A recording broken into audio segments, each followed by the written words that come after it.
Hello, everybody, and welcome to the channel. Today, me and Mr. Zig here have got our top 5 westerns that we watch all the time whenever they're on TV or regular TV or HBO, something like that. And so we're going to count those down and see if we have any that you like or recognize. Definitely subscribe or like us, or comment. Definitely comment down below if we leave anything out. We're only going top 5 on westerns because most of the westerns, I think, Mr. Zig, would be just Clint Eastwood and John Wayne.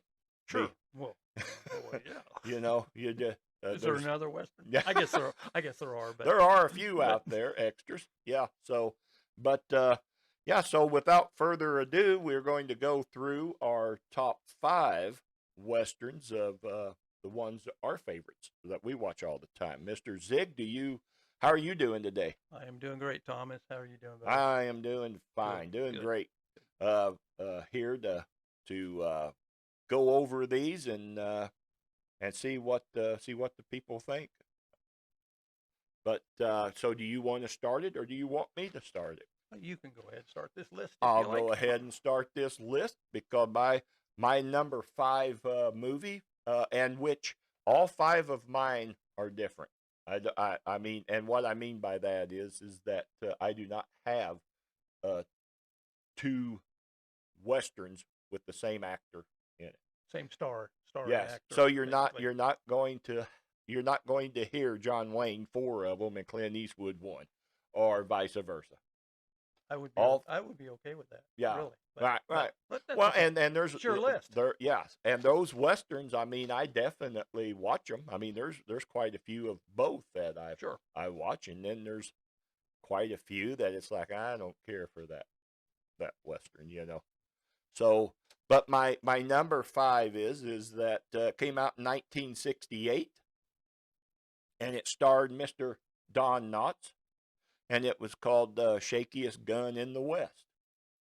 A very, very funny show. I mean, I watch it every time that it comes on. I've seen it 100 times, and I'll watch it 100 more if it comes on. I mean, it's just a funny show. Have you ever seen it? I have never seen it. I when I think of Don Knotts, just think of Mayberry, and that's it. Andy Griffith. I'm sorry. Yeah. And was he in Flipper? Yeah. Or whatever. Yeah, and that was one of his shows that I really didn't care for, where he fell in the lake and turned into a fish. Yes, like I cannot think of that show. No. You put me on the spot, sorry, mister. Sorry. Well, yeah, I'm sure someone will. I mean, the Ghost of Mr. Chicken. I mean, he was awesome in that. That's one too that I'll watch every time it comes on. No, but I've never heard of that one. What? Your number 5. Oh, Shakiest Gun in the West? I've never heard of it. Oh, my God. Yeah. Wow. Okay. If you want a belly laugh. Pretty funny. Yeah. All right.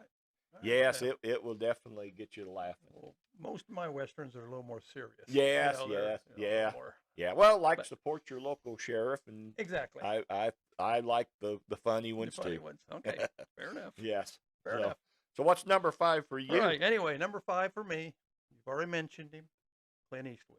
Clint Eastwood. He's a cowboy. He's a tough guy. My God, he's still a tough guy today. Yeah, Clint's still with us, isn't he? Yeah, 93 years old and still directing. He's getting ready to direct another movie. I want to make sure. To come out. Well, his movie, the one I like the best out of all of them, came out in 1967. Is The Good, Bad, and the Ugly. Good and the Bad and the Ugly. I can't remember who starred in it with him, to be honest with you, but I didn't look that up. But I just think, and you could go through all of his westerns. Yes. And they're kind of the same, but they're he kind of plays the same part. All those spaghetti westerns, ain't it?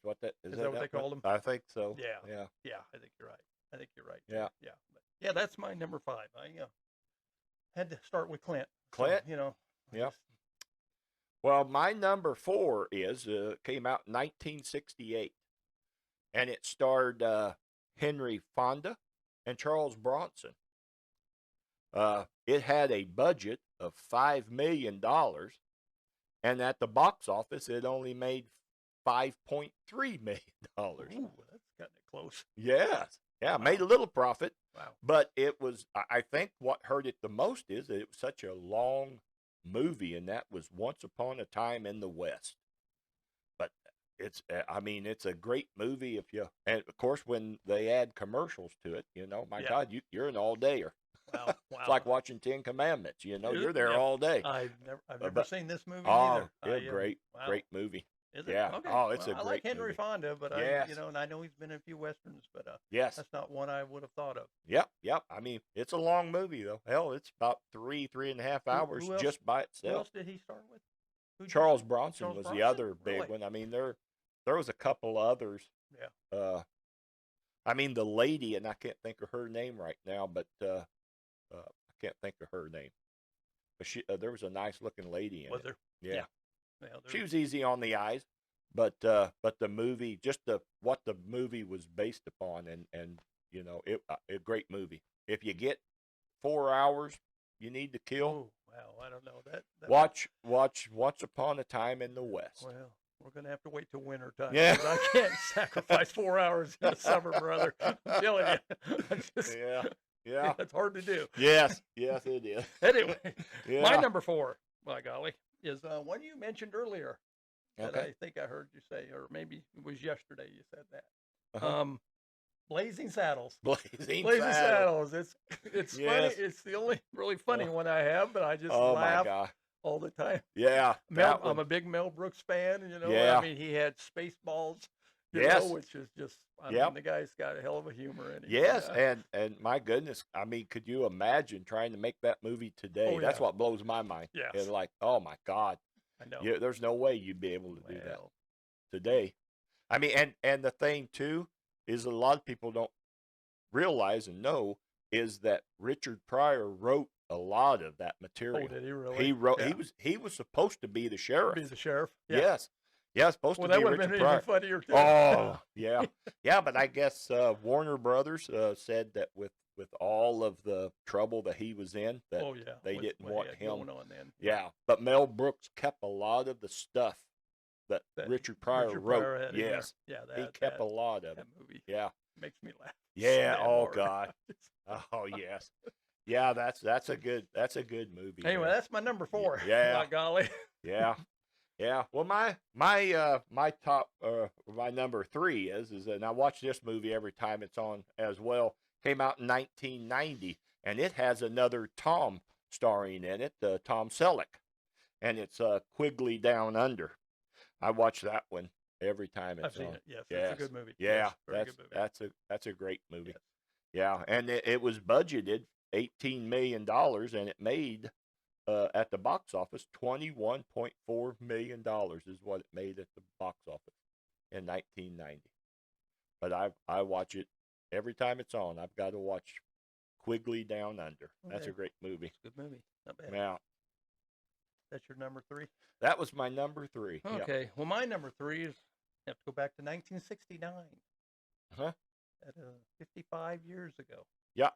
Hard to believe it's been 55 years since I've sat in the movie theater and watched this. Uh-huh. This starred Paul Newman and Robert Redford. Oh, my goodness. And, yeah. It was Butch Cassidy and the Sundance Kid. Butch Cassidy and the Sundance. Just, when that's on, I'm on. I'm just going to sit down and curl up and watch that. Yes. That just, of course, you can't go wrong with either one. Right, right. But yes, Butch Cassidy. Yep. Sundance Kid. Yeah, I watched that one a couple of times. Had a lot of humor in it too. Yes. I mean, it's a little bit more serious at times, but it had some humor in it. Yes. And yeah, that's not a bad show at all. Yeah. Right. That's my number 3. Right. Well, my number 2 is a guy that you mentioned earlier. I think he was your number 5, and that would be Mr. Clint Eastwood. Mm-hmm. And this show had Gene Hackman in it, Morgan Freeman, Richard Harris. Came out in 1992, and it's called Unforgiven. Oh, my goodness. Every time that one's on, I've got to watch it. Yes. I mean, it's just a great movie. It is. Great. Yes, it is.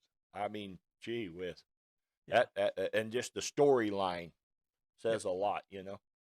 Yeah, but, I'm on board with you there. Yeah. That's a great movie. Yes, yes. So what's your number 2? My number 2 is from 1966. So wow, that's going back. And it starred John Wayne. John Wayne and James Caan. Oh my goodness. James Caan and Robert Mitchum.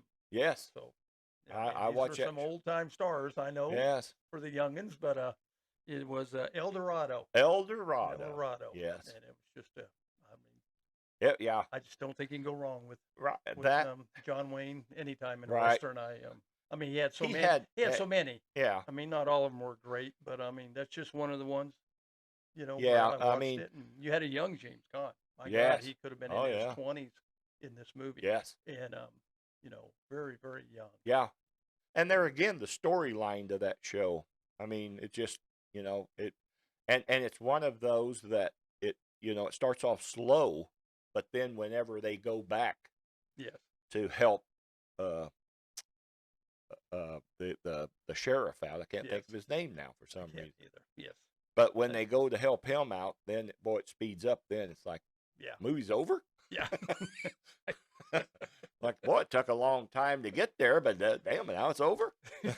But yeah, that's my number 2. Yeah. Big on, that's a good one. I watch that sucker. I watch it quite a bit. Yep. So, but my number 1 would also be a John Wayne, and the most hated person that I mentioned earlier, Bruce Dern. When he shot and killed John Wayne, only one movie John Wayne died in, and it was The Cowboys in 1972. Oh, wow. Yes. Yeah, and that's the only movie that he has died in, and Dern did it. Bruce killed him, and they said that he was the most hated person in the country at the time for killing John Wayne. But The Cowboys, oh God, I love that movie. I mean, that's one Western that I can sit and watch all the time. All the time. Yeah. That's a good one. Yes. Well, my number 1 is also John Wayne. There's only one cowboy in my mind. Next to Clint Eastwood is John Wayne. Yeah. Because my dad watched it all the time. I mean, as I was growing up, we watched every John Wayne movie whenever it was on. We didn't have a lot of channels then, so there wasn't a lot of choices, but we watched John Wayne. But it came out in 1959. It starred John Wayne, obviously, and Angie Dickinson. Oh, man. Dean Martin and Ricky Nelson. Oh, my goodness. So there's a hell of a group right there. Right. So how do you go wrong with watching a Rio Bravo? Rio Bravo. Now, wasn't that the same as El Dorado? But just switched? Yes, it was just it was like a sister movie to it, basically. Yes. Maybe that's why I like both of them so much. It could be it. But yes. And, Dean, I love Dean Martin. Yeah. That would have been someone I wish I could have seen back in the day. Right. I mean, met actually. I mean, he just seemed like a man Dean sits Martin. around and has a drink and a cigarette in his hand, not giving a damn about any of you. Anything going on. Yep, it's kind of like my kind of guy there. Yes. But Rio Bravo. Rio Bravo. That's going 1959. Wow. But I know there's a lot of newer Westerns out there with newer actors, if you will, and I just don't take the time to sit and watch them. Right. Like, I probably should, but the other for notable mentions is the one with Gene Hackman in it with Quick and the Dead, I believe it is. Quick and the Dead. Sharon. Yes. Yeah. Sharon. I can't think of her last name now, but the only one Sharon I know is Sharon Stone. Stone. Oh, that's the one. Yeah. She's the one from Russell Crowe. Russell Crowe. Yeah, he was in that, and that was a pretty decent movie. Yeah. I'm sure there's other good, newer Westerns out there that I have not seen. That yeah. Maybe I should take the time to sit and watch them. Yeah, I probably would really like them. But, yes. Yeah, there's several. I mean, that Quick and the Dead, I believe, is the name of it. Yes. That was a pretty good show. I've watched it several times. Anyway. But so that's our top 5, by golly. Our top 5. Somebody liked them. I know it's a lot of tilted towards John Wayne, but we're older guys. Yeah. I mean, that's just what we like. Well, I only mentioned one. I mean, and of course the other John Wayne that we didn't put on the list that somebody's going to say you forgot Big Jake. Big Jake. True Grit. Oh. True Grit. True Grit. I mean, yes. So we could have went top 5. Yeah. We could have went top 5 John Wayne Westerns. Right. Maybe we should have went down that road. Yes. Yeah. But we just went westerns in general. Right. Right. But, Yeah. Yeah, I tried to mix it up a little bit. A little humor in there with Blazing maybe Saddles. Maybe next time we'll do the top 5 or top 10 John Wayne or Clint Eastwood westerns. You know, let if people like this video and want us to do that, then we'll be more than happy to do it. Yes, give us some ideas. Yeah. You know, we've got a lot of lists coming, gang. We really do. We're working on them. Yes. Yeah. Good or bad. Good or bad. You know, it's just, hey, if you don't like it, you can tell us. You guys suck. Yeah. We're okay with that. We've been told that all of our lives at one time or another. Believe me. Yeah. I mean, we've even had this done before in our face. I mean, hell, I've been laughed at several times. So, but like I said, if you guys want another list or top 10 of John Wayne or Clint Eastwood, I mean, those are the only 2 guys that I know has been consistent in westerns. Yes. But if you want a different top 10, give us ideas. Really, we're open to anything. Really, you know, we'll give you our opinion.